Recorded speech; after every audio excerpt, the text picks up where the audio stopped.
ಈಗ ಕೊಯ್ಬೋದು. ಈಗ ಇದರಲ್ಲಿ ಬೀಜ ತುಂಬ ಕಮ್ಮಿ. ಈಗ ಈ ಥರ ಕ್ಲೀನಾಗಿ ತೊಗಟಿ ಭಾಳ ತಿನ್ನಿರ್ತಾರೆ ಅದು. ಈ ಥರ ಇಷ್ಟು ಇದು ಬರಲ್ಲ, ಏನು ದಪ್ಪ ಆಗಲ್ಲ. ಈ ಆರ್ಗ್ಯಾನಿಕ್ಕಿಗೆ ಬೆಳೆ ಚೆನ್ನಾಗಿರ್ತದೆ. ಜಾಸ್ತಿ ಹೆಚ್ಚಿನ ಪ್ರಮಾಣದಲ್ಲಿ ತಿಪ್ಪೆ ಗೊಬ್ಬರ ಆರ್ಗ್ಯಾನಿಕ್ಕೇ ಬೆಳೆಸೀನಿ. ಈಗ ಕೊನೆ ಬಂದಾಗ ಅಷ್ಟೇ ನಾ ಇದು ಮಾಡೀನಿ, ಏನು ವಾಟರ್ ಸಾಲ್ಯುಬಲ್ ಬಳಸಿದ್ದೀನಿ. ಈ ಭೂಮಿಗೆ ಇದೆಲ್ಲ ನಾನು ಜಾಸ್ತಿ ತಿಪ್ಪೆ ಗೊಬ್ಬರ ಮತ್ತು ನಾನು ಹತ್ರ ಮೀನಿನ ಇದು ಮಾಡಿದ್ದೀನಿ, ಮೀನಿನ ಲಿಕ್ವಿಡ್. ಅಂದ್ರೆ ಯಾವ ಥರ ಮಾಡಿ ಮೀನಿಂದ ಅಂದ್ರೆ ಅದಕ್ಕೆ ಆರ್ಗ್ಯಾನಿಕ್ 20 kg ಬೆಲ್ಲ, ಆರ್ಗ್ಯಾನಿಕ್ 20 kg ಮೀನು, ಹಸಿ ಮೀನನ್ನೇ ಕಟ್ ಮಾಡಿ ಮಾಂಸಕ್ಕೇನು ಬಳಸ್ತಾರೆ, ಅದನ್ನೇ ತಂದು ಒಂದು ಬ್ಯಾರಲ್ದಲ್ಲಿ ನೆನೆ ಹಾಕಿಬಿಟ್ಟಿದ್ದೀನಿ. ನೆನೆ ಹಾಕಿಬಿಟ್ರೆ ಅದರಲ್ಲಿ NPK 3 ಸಿಗುತ್ತೆ ಸರ್. ಇದು ತುಂಬ ಇಲ್ಲಿದೆ, ರೂಮಲ್ಲಿದೆ ಸರ್. ನೀವು ಅದು ಒಳ್ಳೆ ಇದಕ್ಕೆ ಬೆಳೀಲಾಕ ಒಳ್ಳೆ ಪೋಷಕಾಂಶ ಅದು. ಮೀನಿನ ಎಣ್ಣೆ ಸ್ಪ್ರೇನು ಮಾಡ್ಬೋದು, ಕೆಳಗಡೆನೂ ಬಿಡ್ಬೋದು, ಎಲ್ಲ ಬೆಳೆಗೂ ಬಳಸ್ಬೋದು. ಇದಕ್ಕೆ ಅತ್ಯಂತ ಸ್ವಲ್ಪ ಒಳ್ಳೆ ಇದು ಅಂದ್ರೆ ಅದು. ಈಗ ಸಸಿಯನ್ನು ತಂದ ಮೇಲೆ ನಾರ್ಮಲಾಗಿ ನಾವು ಏನು ಗುದ್ದಲಿಯಿಂದ ಹಡ್ಡಿ ಅದಕ್ಕೆ ಬೇವಿನ ಹಿಂಡಿ ಹಾಕಿ, ಈ ಹಡ್ಡುವಾಗ ಬೇವಿನ ಹಿಂಡಿ ಹಾಕಿವ್ರಿ ನಾವು. ಬೇವಿನ ಹಿಂಡಿ ಹಾಕಿ ಹಚ್ಚಿವಿ ನಾರ್ಮಲಾಗಿ. ಆ 3 ವರ್ಷ ಏನು ನಾವು ಏನಿಲ್ಲ ನಾರ್ಮಲಾಗಿ ಬೆಳೆದದು. ಇದಕ್ಕೇನು ವಿಶೇಷ ಮಾತು ಗೊಬ್ಬರ ಏನಿಲ್ಲ. 3 ವರ್ಷಕ್ಕೆ ನಾನು ತಿಪ್ಪಿ ಗೊಬ್ಬರ ಬಳಸೀನಿ, ಅಂದ್ರೆ ಕುರಿ ಗೊಬ್ಬರ. ನಾವು ಪ್ಯೂರ್ ಕುರಿ ಗೊಬ್ಬರ ಬಳಸೀವಿ. ಈ ನಂತರ ಹಸಿರಲ್ಲಿ ಗೊಬ್ಬರ ಹಾಕ್ತೀವಿ. ಈ ಸಲ ಇಲ್ಲಿ ಈ ಸದ ಏನು ಹಣ್ಣು ತಕ್ಕೊಂಡ್ಮ್ಯಾಗ ಇಲ್ಲಿ ಇದು ಹಾಕ್ತೀನಿ ರೀ, ಏನದು ಸೆಣಬ. ಇದಕ್ಕೆ ಸೆಣಬ್ ಬಿಸ್ತೀನಿ ಇದಕ್ಕೆ ಸದ್ರಿ. ಇಲ್ರಿ ಉಪಬೆಳೆ ಅಲ್ಲ ಅದು. ಅದು ಒಂದು 60 ಡೇಸಲ್ಲಿ ಹೂ ಆಗತ್ತೆ, ಕಾಯಿ ಆಗತ್ತೆ. ಅದನ್ನ ಹೊಳ್ಳಿ ಇಲ್ಲೇ ರೂಟ್ ಹೊಡೆದು ಬಿಡೋದು. ಇವಾಗ ನೀವು ಕೂತಿರಲ್ಲ, ಇಲ್ಲಿ ತನಕ ಬೇರೆ ಬಂದದ. ಈಗ ನೆಕ್ಸ್ಟ್ ಇಯರ್ ಇಲ್ಲೆಲ್ಲ ನೀರು ಬಿಡ್ಬೇಕ್ರಿ ನಾ. ಈಗ ಕಡಿಮೆ ಇದು ಜಾಸ್ತಿ ಇಲ್ಲಿ ತನಕ ತಗೋತಲ್ಲ, ಇದಕ್ಕೆಲ್ಲ ಮುಂದಿನ ಸಲ ನೀರು ಬಿಡಬೇಕು. ಅದಕ್ಕೆ ಈ ಸಲ ಏನು ಮಾಡ್ತೀನಿ, ಅದನ್ನು ಇದು ಹಾಕ್ತೀನಿ, ಏನದು ಸೆಣಬು. ಅಂದ್ರೆ ಆ ಥರ ಬೆಳೆಗಳನ್ನು ಹಾಕ್ತೀನಿ ಸದ್ದ. ಹಾಕಿ ಅದನ್ನು ಗೊಬ್ಬರ ಮಾಡ್ತೀನಿ, ಹಸಿರಲ್ಲಿ ಗೊಬ್ಬರ ಮಾಡ್ತೀನಿ ಈ ನೆಲಕ್ಕೆ ರೀ. ಹಾಂ, ಇನ್ನಷ್ಟು ಗಿಡದಿಂದ ಗಿಡಕ್ಕೆ 12 ಫೂಟ್ ರೀ, ಸಾಲಿನಿಂದ ಸಾಲಿಗೆ 15 ಫೂಟ. ಒಬ್ರೊಬ್ರು 12 ಅಂದ್ರೆ ಸಾದಾ ಜಮೀನು ಇದ್ರೆ 12 ಮಾಡಿದ್ರೆ ತೊಂದರೆ ಇಲ್ಲ. ಸಾದಾ ಜಮೀನಕ್ಕೆ 10 ನಡೀತದ, 10-12 ನಡೀತಾರೆ ರೀ. ನಮ್ಮದು ಭಾರಿ ಫಲವತ್ತಾದ ಜಮೀನು ಅದ, ಮತ್ತು ಅದರ ಸಲುವಾಗಿ ನಾನು ಈ ಸೈಜ್ ಇಟ್ಟೀನಿ. ಇಲ್ಲೇನು ಅಂತರ ಬೆಳೆಯೋದು ಏನು ಬೆಳೆದಿಲ್ಲ. ಈ ಸಲ ಇದಕ್ಕೆ ಇದ್ರದ್ದೇ ಎನರ್ಜಿ ಬರ್ತದ, ಇದು ಹಾಕ್ತೀನಿ ಅಷ್ಟೇ. ಅಲ್ಲ ಕ್ಲೀನ್ ಮಾಡ್ತೀವಿ ರೀ, ನೀಟ್ ಇಟ್ಟಿವಿ. ಸದಿ ಕ್ಲೀನಾಗಿ ಸದಿ ತೆಗಿಸ್ತೀವಲ್ಲ. ಇವೆಲ್ಲ ತಗೋತೋಗಾರ. ಈಗ ಅಲ್ಲೊಂದು ಸ್ವಲ್ಪ ಆದ, ಈಗ ಹಣ್ಣು ಹರಿದೆ ಆಯಿತು, ಕೆಲಸ ಇರಲಿಲ್ಲ ಅಂದ್ರೆ ತೆಗಿಸ್ತೀನಿ ರೀ. ಯಾವಾಗಲೂ ನಾ ಇದು ಮಾಡ್ತೀನಿ ಅದ್ರ ಬಗ್ಗೆ. ಏನು ಕ್ಲೀನ್. ನೀವು ಅವಾಗ ಒಂದು ಗಿಡಕ್ಕೆ ಏನು ರೇಟ್ ಕೊಟ್ಟು ತೊಗೊಂಡು ಬಂದಿರಿ ಸರ್? ಅವಾಗ 120 ರೂಪಾಯಿ ಕೊಟ್ಟಿನಿ. 120 ರೂಪಾಯಿ ಒಂದು ಗಿಡ, ಒಂದು ಸಸಿ 120 ರೂಪಾಯಿ. ಒಂದು ಎಕರೆಗೆ ಎಷ್ಟು ಕುಂತಾವ್ರಿ ನೀವು? 265 ಕೂತಾವ್ರಿ. 265 ಗಿಡ ಕುಂತಾವ್ರಿ. ಅಂದ್ರೆ 530 ಗಿಡ ಕೂತಾವ್ರಿ. ಅದರಲ್ಲಿ 480 ಗಿಡ ಇವು ಅದಾವ, ಯಾವ ಅರ್ಕಾಸನ್ 480. ಉಳಿದಿದ್ದೆಲ್ಲ 50 ಗಿಡ ಇದು ಹಚ್ಚಿನಿ. ಅದು ಯಾವ್ರಿ? ಅದು ಬಾಲನಗರ. ಯಾಕೆ ಹಾಕಿರಿ ಅದು ಬಾಲನಗರ? ಅಂದ್ರೆ ಅದು ಪರಾಗಸ್ಪರ್ಶ ಮಾಡ್ಲಕ್ಕ ಅದ್ರ ಹೂವು ಬೇಕು ನಮಗೆ ರೀ. ಅದು ಹೂವು ಬರಲಿಲ್ಲ ಅಂದ್ರೆ ಏನೂ ಮಾಡೋಕ್ಕಾಗಲ್ಲ. ಅಂದ್ರೆ ನೀವು ಪರಾಗಸ್ಪರ್ಶ ಮಾಡಿದ್ರೆ ಮಾತ್ರ ಕಾಯಿ ಆಗತ್ತೆ. ಇದು ಬರೀ ಈಗ ಭೂಮಿ ಮ್ಯಾಗೆಲ್ಲ ಗಿಡಗಳು ಹೆಂಗಿರ್ತಾವ ಅಂದ್ರೆ ತಾನೇ ಆಗಿಬಿಡ್ತಾವ ನ್ಯಾಚುರಲ್ ಆಗಿ. ಇದು ಆ ಥರ ಅಲ್ಲ, ಪರಾಗಸ್ಪರ್ಶ ಮಾಡಿದ್ರೆ ಮಾತ್ರ ಕಾಯಿ ಆಗತ್ತೆ. ಎಷ್ಟು ಹೂವಕ್ಕೆ ನಾವು ಪರಾಗ ಮಾಡ್ತೀವಿ ಅಷ್ಟೇ ಹೂವು ನಿಲ್ತಾವ.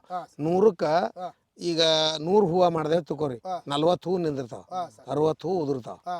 ಈ ಥರ ನಾವು ಹಂಗೆ ಮಾಡ್ಕೋತ ಕನಿಷ್ಠ 1-1.5 ತಿಂಗಳ ತನಕ ಮಾಡ್ಬೋದು ಇದನ್ನ.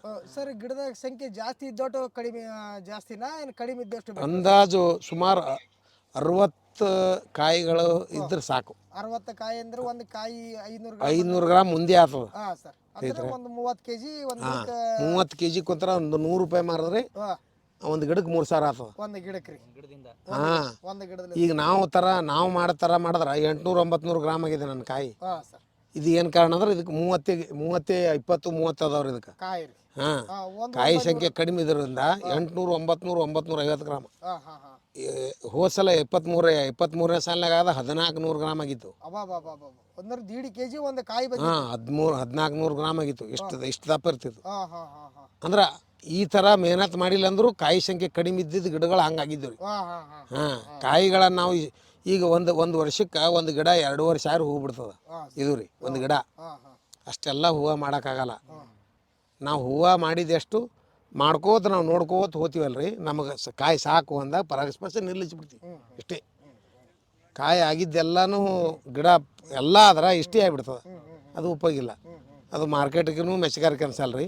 ಕಾಯಿ ಸಂಖ್ಯೆ ನಾವು ಕಡಿಮೆ ಮಾಡ್ಕೊಂಡಲ್ಲಿ ಉತ್ಕೃಷ್ಟವಾದಂಥ ಹಣ್ಣು ಬರ್ತದೆ ಮತ್ತು ಎಲ್ಲ ರೀತಿಯಲ್ಲಿ ಸೈಜ್ ಬರ್ತದೆ. ಕಾಯಿ ಸಂಖ್ಯೆ ಕಡಿಮೆ ಇದು ಇರೋದ್ರೂ ಚಲೋ. ಈಗ ನಾ ಮುಂದಿನ ಸಲ 60, 70, 80 ತನಕ ಹಿಡಿಬೋದು. ಯಾಕಂದ್ರೆ 7ನೇ ವರ್ಷದ ಬೆಳೆ. ಹಾಂ 70 ಕಾಯಿ ಕುಂದಿರ್ಸಿರಿ ಅಂತಂದ್ರೆ ಒಂದು 40 ಈಗ ಆ ಕಡೆ 70 ಕಾಯಿನೇ ಅವ್ರಿ ಅವು. ಹಾಂ ಹಾಂ ಹಾಂ ಒಂದು ಗಿಡಕ್ಕೆ 40 kg ಅಂತೂ ಬಂದೇ ಬರ್ತದೆ. ಆರಾಮ್ ತಾಕತ್ತು ಅದರ ಶಕ್ತಿ ರೀ. ಅದು ಕೊಡ್ಬೇಕಲ್ಲ ಫ್ರೂಟಿಗೆಲ್ಲ ಬೇರುಗಳ ಮುಖಾಂತರ ಎಲೆಗಳ ಮುಖಾಂತರ ಗಿಡ ದೊಡ್ಡದಾದಷ್ಟು ಕಾಯಿ ಜಾಸ್ತಿ ಬಿಡ್ಬೋದು. ಅಂದ್ರೆ ಈಗ ನಾವು ಎಲೆಗಳ ಮುಖಾಂತರ ಸ್ಪ್ರೇ ಮಾಡ್ತೀವ್ರೆ, ಅದನ್ನು ಹೀರ್ಕೋತದ. ಬೇರುಗಳ ಮುಖಾಂತರ ಮುಟ್ಬೇಕಲ್ಲ ಅದಕ್ಕೆ. ಅಂದ್ರೆ ಎರಡೂ ರೀತಿಲೇ ಅದಕ್ಕೆ ಎನರ್ಜಿ ಹೋದಾಗ ದಪ್ಪ ಆಗತ್ತೆ ರೀ. ಮತ್ತು ಸಣ್ಣ ಸಣ್ಣ ನಾವು ಏನರ ಸಣ್ಣ ಕಾಯಿಗಳಿದ್ದು ಹರಿದಾಕ್ತೀವಿ. ಅಂದ್ರೆ ನಮ್ಗೆ ಗೊತ್ತಾಗ್ತದೆ ಇದು ಕಾಯಿ ಇದು ದೊಡ್ಡದಾಗ್ತದೆ ಸಣ್ಣದಾಗ್ತದೆ ಅನ್ನುವಂಥದ್ದು ನಮ್ಗೆ ಅರ್ಥ ಆಗ್ತದೆ ರೀ. ಪರಾಗಸ್ಪರ್ಶ ಮಾಡಿ ಯಾವ ತಿಂಗಳದಾಗ ಪರಾಗಸ್ಪರ್ಶ ಮಾಡಿರಿ ನೀವು? ನಾವು ಜುಲೈ 1ಕ್ಕೆ ಕಟಿಂಗ್ ಮಾಡೀವಿ. ಫಸ್ಟ್ ಕಟಿಂಗ್ ಜುಲೈ 1ಕ್ಕೆ. ಅಲ್ಲಿಂದ ಇದು 6 ಸಾಲ ಜುಲೈ 1ಕ್ಕೆ. ಜುಲೈ 10ಕ್ಕೆ ಮುಂದಿಂದ 8 ಸಾಲ ಮಾಡಿದ್ದೀವಿ. 2 ಮಾಡ್ಕೊಂಡು ಇದ್ರ ಭಾಗ.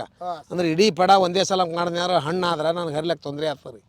ಅದಕ್ಕೆ ಹಿಂದೆ ಮುಂದೆ ಮಾಡ್ಕೊಂಡಿನಿ. ಹಿಂದೆ ಮುಂದೆ ಮಾಡ್ಕೊಂಡಿದ್ರಾಗಿ ಈ 6 ಸಾಲ ಏನಾಗ್ಬಿಡ್ತು, ಮಳೆ ಜಾಸ್ತಿ ಆಗಿ ಸ್ವಲ್ಪ ಹೂವು ಮಾಡ್ಲಿಕ್ಕೆ ತೊಂದರೆ ಆಯಿತು.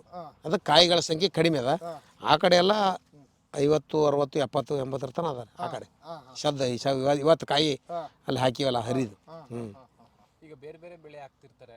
ಸೊ ಇದನ್ನ ಸಹನ ಅರ್ಕ ಸಹನ ಹಾಕಿದ್ರೆ ಒಳ್ಳೆ ಒಂದು ಆದಾಯ ಮಾಡ್ಕೋಬಹುದು. ಹೌದು, ತುಂಬ ಆದಾಯ, ಒಳ್ಳೆ ಆದಾಯ. ಅಂದ್ರೆ ಇದು ಏನೂ ಇರ್ಲಾರ್ದೆ ಬೆಳೀತದೆ ಅಂತ ಹೇಳ್ತಾರೆ ರೀ. ಆಗತ್ತೆ, ಏನು ತೊಂದರೆ ಇಲ್ಲ. ನಾವು ಶಾಂಪೂ ಸಾಬಾನು ಹಚ್ಚಿ ಜಳಕ ಮಾಡಿದ್ರೆ ಹೆಂಗಿರ್ತೀವಿ ಮತ್ತು ಕ್ರೀಮ್ ಹಚ್ಕೊಂಡ್ರೆ ಹೆಂಗಿರ್ತೀವಿ, ವ್ಯತ್ಯಾಸ ಇಷ್ಟೇ. ನಾವು ಅದಕ್ಕೆ ಬೆಳೆಗಳಿಗೆ ಯಾವುದೇ ಕ್ರಿಮಿನಾಶಕ ಅಥವಾ ಫಂಗಿಸೈಡ್ಸ್ ಬಳಸಿದ್ರೆ ಅದು ಬೆಳೆ ಬೇರೆ. ನಾವು ಒಟ್ಟೆ ನೀವು ಏನು ಹೊಡಿಲ್ಲ ಅಂದ್ರೂ ಕಾಯಿ ಆಗತ್ತೆ. ಇದು ನಿಮ್ಮ ಶಾಪುರ್ ಸುರ್ಪುರ್ ಗುಡ್ಡದಾಗ ಬೆಳೀತದ, ಅದೇ ತಳಿ ಇದು ಅಷ್ಟೇ. ಅದರ ಕ್ವಾಲಿಟಿ ಬರಲ್ಲ, ವ್ಯತ್ಯಾಸ. ನಾವು ರೈತರು ಆದವರು ಅದಕ್ಕೆ ಸಮರ್ಪಕವಾಗಿ 8 ದಿವಸಕ್ಕೊಮ್ಮ ಔಷಧ ಏನೂ ಹೊಡಿಲ್ಲ, ಏನಾಗಲ್ಲ. ಈಗ ನಾವು ಚೀಲ ಹಾಕ್ತೀವಿ, ಯಾರು ಚೀಲ ಹಾಕಲ್ಲ. ಚೀಲ ಹಾಕೋ ಉದ್ದೇಶನೂ ಕೀಡೆ ಆಗಬಾರ್ದು. ಕೀಡೆ ಐತೆ ಕಾಯಿ ಬೆಲೆನೇ ಇಲ್ಲ ರೀ, ತಿಪ್ಪಿಗೆ ಹಾಕಿಬಿಡ್ತಾರೆ. ಹೋದ್ಸಲ ನಾವು 23 ಆಗಿದ್ದು ಅನುಭವ ಉಂಡೀವಿ. ತೊಂದರೆ ಆಗ್ಯದ ನಮಗೆ ಹುಳದಿಂದ. ಇವಾಗ ನಾನು 25 ಸಾವಿರ ಬ್ಯಾಗ್ ತಂದಿ. ನಾವು ಒಂದು ಬ್ಯಾಗಿಗೆ 70 ರಿಂದ 80 ಪೈಸೆ ಬೀಳ್ತದೆ. ಅದು ಒಂದು 20,000 ರೂಪಾಯಿ ನೀವು ಖರ್ಚು ಮಾಡಿ. ಅದನ್ನು ಮಾರಾಟದ 8 ದಿನಕ್ಕೊಂದ್ರು ಸ್ಪ್ರೇ ತೊಗೊಳ್ತೇನೆ ರೀ. ಯಾವ್ದಾರು ಫಂಗಿಸೈಡ, ಇನ್ಸೆಕ್ಟಿಸೈಡ, ಗೊಬ್ಬರ, ಈ ಕೆಲವೊಂದು ಆರ್ಗ್ಯಾನಿಕ್ ಇರ್ತಾವೆ, ಭಾರಿ ಒಳ್ಳೆ ರಿಸಲ್ಟ್.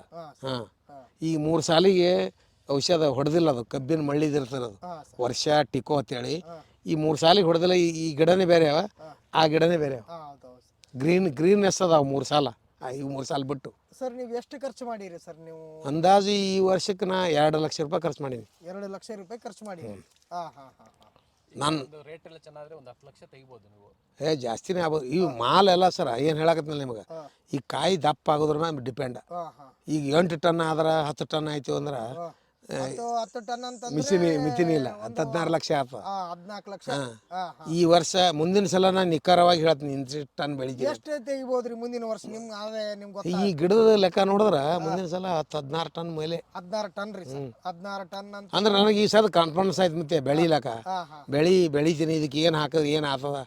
ಮುಂದಿನ ಸಲ ಇದನ್ನ ಅಗದಿ ಭಾರಿ ವ್ಯವಸ್ಥಿತವಾಗಿ ಎಲ್ಲ ರೀತಿಲಿ ಯಾವ ಟೈಮ್ದಾಗ ಗೊಬ್ಬರ ಕೊಟ್ರೆ ಏನಾಗತ್ತ ಅನ್ನೋದು ನನಗೆ ಈಗ ಗೊತ್ತಾಗ್ಯದ. ಅಂದ್ರೆ ಎಕ್ಸ್ಪೆರಿಮೆಂಟ್ ಮಾಡೀನಿ, ಅನುಭವ ಆಗ್ಯದ. ಈ ಸದ್ದ ಮುಂದಿನ ಸಲ ನಿಕ್ಕಿ ಹೇಳ್ತೀನಿ. ಅಂದ್ರೆ ಈ ಕಾಯಿ ದಪ್ಪ ಆಗತ್ತೆ, ಇದು ಕಾಯಿ ದಪ್ಪ ಆಗಲ್ಲ, ಈ ಸದ್ದು ಗೊತ್ತಾಗಲ್ಲ ನಮಗೆ. ಈ ಗೊಬ್ಬರ ಕೊಡ್ತೇವೆ 16 ಟನ್ ಮೇಲೆ ರೀ ಮುಂದಿನ ಸಲ. ಟನ್ ಅಂದ್ರೆ 16,000 kg. 16,000 ಅಂದ್ರೆ 150 ರೂಪಾಯಿ ರೇಟ್ ಸಿಕ್ಕರು ನಿಮ್ಗೆ 100 ಮಾರಿದ್ರು 16 ಲಕ್ಷ ಆಗತ್ತೆ. ಒಂದು 20 ಲಕ್ಷದವರೆಗೂ ನೀವು ತೆಗಿಬೋದ್ರಿ ಸರ್ ಮುಂದಿನ ಸಲ. ಯಾಕಂದ್ರೆ ಈ ನಿಖರವಾಗಿ ಗೊತ್ತಾಗ್ಯದ ನನಗೆ. ಇದಕ್ಕೆ ಶೇಂಗಾದ ಹಿಂಡಿ, ಹತ್ತಿಕಾಳು ಹಿಂಡಿ ಇಂಥದ್ದೆಲ್ಲ ಬಳಸ್ಬೋದು. ಇದಕ್ಕೆ ಮೆಕ್ಕೆಜೋಳ ಹಿಟ್ಟ ಇದನ್ನೆಲ್ಲ ಬಡ್ಡಿ ಕಟ್ಬೋದು ನಾವು. ಯಾವಾಗ ಅಂದ್ರೆ ಕಾಯಿ 60 ಡೇಸ್. ಇದ್ರ ಪ್ರಕ್ರಿಯೆ 6 ತಿಂಗಳು ಒಟ್ಟು ರೀ. ಕಟಿಂಗ್ ಮಾಡಿದಿಂದ 6 ತಿಂಗಳ ಕಾರ್ಯಕ್ರಮ ಇದು. ನಾವು ಹೂವು ಮಾಡಿದ ಮ್ಯಾಗ ಹೂವದ ಪ್ರೊಸೀಜರ್ ಹೂವು ಕಾಯಿ ಆದ್ಮ್ಯಾಗ 120 ದಿನ ಅಂದ್ರೆ 4 ತಿಂಗಳ ಹೂವು ಆದ ಇದ್ರ 4 ತಿಂಗಳ ಈ 4 ತಿಂಗಳು ಮುಗಿದ ನಮ್ಮದು ಡಿಸೆಂಬರ 25ಕ್ಕೆ 4 ತಿಂಗಳು ಮುಗಿದ ಇಲ್ಲಿ ಹಾರ್ವೆಸ್ಟಿಂಗ್ ನಡೀತೀರಿ ಕಾಯಿ ಕಟಿಂಗ್ ಮಾಡೋದು ಈಗ ಇದು 1 ತಿಂಗಳು ಹೋಗುತ್ತೆ ನಮಗೆ ಈಗ 1 ತಿಂಗಳ ಪರಾಗಸ್ಪರ್ಶಕ್ಕೆ ಹೋಗಿರ್ತಾರೆ 4 ತಿಂಗಳು 120 ಡೇಸ್ ಕಾಯಿ ಮಾಡ್ಲಾಕ 4 ತಿಂಗಳು 120 ಡೇಸ್ ಆ ಕಡೆ 1 ತಿಂಗಳು ಹೋಗಿರ್ತದೆ ಮೊದಲ ಕಟಿಂಗ್ ಮಾಡಿದಾಗ ಇವಾಗ ಹರಿಲಾಕ 1 ತಿಂಗಳು ಹೋಗ್ತದೆ ಒಟ್ಟು 6 ತಿಂಗಳು ಪ್ರಕ್ರಿಯೆ ಇದೆ 6 ತಿಂಗಳು ರೆಸ್ಟ್ ಕೊಡ್ತೀರೇನ್ರಿ 6 ತಿಂಗಳು ರೆಸ್ಟ್ ರೆಸ್ಟ್ ಕೊಟ್ರೆ ಈಗ ರೆಸ್ಟ್ ಕೊಡೋವಾಗ ಈಗ ಏನು ಮಾಡ್ತೀವಿ ರೀ ಇದಕ್ಕೆ ಹತ್ತಿ ಕಾಳು ಹಿಂಡಿ ತಂದು ಬ್ಯಾರದ ನೆನೆ ಇಡ್ತೀವಿ ತತ್ತಿ ಬೆಲ್ಲ ಕಡ್ಲೆ ಹಿಟ್ಟು ಹಾಕಿ 200 ಲೀಟ್ರದಾಗ 7 ದಿನ ನೆನೆ ಇಡ್ತೀನಿ ಅದನ್ನು ಕೊಟ್ಟು ಲಾಸ್ಟಿಗೆ ಈ ಕಾಯಿ ಹಣ್ಣಾಗ್ಬಿಟ್ಟು ಈ ಲಾಸ್ಟ್ ಹರಿತೀವಲ್ಲ ಹರ ಹೊತ್ನಾಗ ಇದಕ್ಕೆ ಬಿಡ್ತೀನಿ ರೀ ಅದನ್ನು ಈಗ ಬಿಟ್ರೆ ಎನರ್ಜಿ ಇರ್ತದೆ ಗಿಡದೊಳಗೆ ಅಂದ್ರೆ ಶಕ್ತಿ ಸದ್ ಕಾಯಿ ಎಲ್ಲ ಹೋಗಿ ಶಕ್ತಿ ಹೋಗಿಬಿಡ್ತದೆ ಅದಕ್ಕೆ ನಾವೇನು ಮಾಡ್ತೀವಿ ಸದ್ ಕಾಯಿ ಕಟಿಂಗ್ ಮುಗಿಯೋ ಹೊತ್ನಾಗ 200 ಲೀಟ್ರದಾಗ ಅದನ್ನು ಲಿಕ್ವಿಡ್ ಮಾಡ್ತೀನಿ ಮತ್ತೆ ಗೋಲ್ಡನ್ ಕಲರ್ ಆಗುತ್ತೆ ಅದು ಅದು ತತ್ತಿ ಒಂದು ಬ್ಯಾರ್ಲಕ್ಕೆ ಒಂದು 30 ತತ್ತಿ ಒಂದು 2 ಲೀಟ್ರ್ ಕಡ್ಲಿ 2 kg ಕಡ್ಲಿ ಹಿಟ್ಟು ಒಂದು 2 kg ಬೆಲ್ಲ ಒಂದು 25 kg ಹತ್ತಿ ಕಾಳು ಹಿಂಡ್ರಿ ಹತ್ತಿ ಕಾಳು ಇರ್ತದಲ್ಲ ಇದ್ರಾಗ ಅದ್ರದ್ದು ಹಿಂಡಿ ಬರ್ತದೆ ಅದು ಚಕ್ಲಿ ಅದನ್ನು ತಂದು ಬ್ಯಾರ್ದಾಗ ನೆನೆ ಇಡ್ತೀವಿ ರೀ ನೆನೆ ಇಟ್ಟ ಮ್ಯಾಗ ಅದನ್ನೊಂದು ತಿಳುವನ್ನ ಅರಿವಿ ತೊಗೊಂಡು 7 ದಿನ ಆದ್ಮ್ಯಾಗ ಸೋಸಿ ಅದನ್ನೆಲ್ಲ ತೆಗೆದು ಅದು ತಿಪ್ಪಿಗೆ ಹಾಕ್ತೀವಿ ಅದು ನೀರು ಏನಿರ್ತದಲ್ಲ ಗೋಲ್ಡನ್ ಕಲರ್ ಬಂದಿರ್ತದೆ ಆ ನೀರು ಅದಕ್ಕೆ ಬಿಡ್ತೀವಿ ಈ ಬಡ್ಡಿಗೆ ಬಿಡ್ತೀವಿ ಅದನ್ನು ಅದು ಬಿಟ್ಟಾಗ ಈ ಗಿಡದೊಳಗೆ ಎನರ್ಜಿ ಇರ್ತದೆ ನಾಳೆ ನಾವು ಮುಂದೆ ಕಟಿಂಗ್ ಮಾಡಿದಾಗ ಇದು ಗಿಡಕ್ಕೆ ಏನು ತೊಂದರೆ ಆಗಲ್ಲ ಈಗ ಹೆಂಗೆ ಮಗು ತಾಯಿ ಹಾಲು ಕುಡಿದು ತಾಯಿ ಇದಾಗಿರ್ತಾಳೆ ಆಕೆ ಎನರ್ಜಿ ಫುಡ್ ತಿಂದರೆ ಹಾಲು ಬರ್ತದೆ ಆ ಥರ ಗಿಡಕ್ಕೆ ಶಕ್ತಿ ಉಳಿತದೆ ಹೋದ ಸಲನೂ ಮಾಡೀನಿ ನಾ ಇದನ್ನು ಹೋದ ಸಲ ಮಾಡೀನೈತಿ ಇಷ್ಟೆಲ್ಲ ಹೂ ಬಂದಿತ್ತು ನನಗೆ ಈ ಸಲ ಲಾಸ್ಟ್ ಟೈಮ್ ಮಾಡ್ತೀನಿ ಮತ್ತು 1 ತಿಂಗಳು ಮುಂಚಿತವಾಗಿ ಕಾಯಿ ಕಟಿಂಗ್ಕಿಂತ ಮೊದಲೇ ಅಡ್ವಾನ್ಸ್ ಮಾಡಿದ್ರು ಕಾಯಿ ಮ್ಯಾಗ ಅದು ಬಂಗಾರ ಬಣ್ಣ ಬರ್ತದೆ ಈ ಕಾಯಿ ಏನು ಸಂದದಲ್ರಿ ಈಗ ಬೆಳಗ್ಗೆ ಬಂದದಲ್ಲ ಅದು ಬಂಗಾರ ಬಣ್ಣ ಬರ್ತದೆ ಅದು ನಾವು ಬಿಟ್ಟು ಔಷಧಕ್ಕೆ ಅದೇನು ತತ್ತಿ ಏನು ಬಿಡ್ತೀವಲ್ಲ ಅದಕ್ಕೆ ಆ ಥರ ಕಲರ್ ಬರ್ತದೆ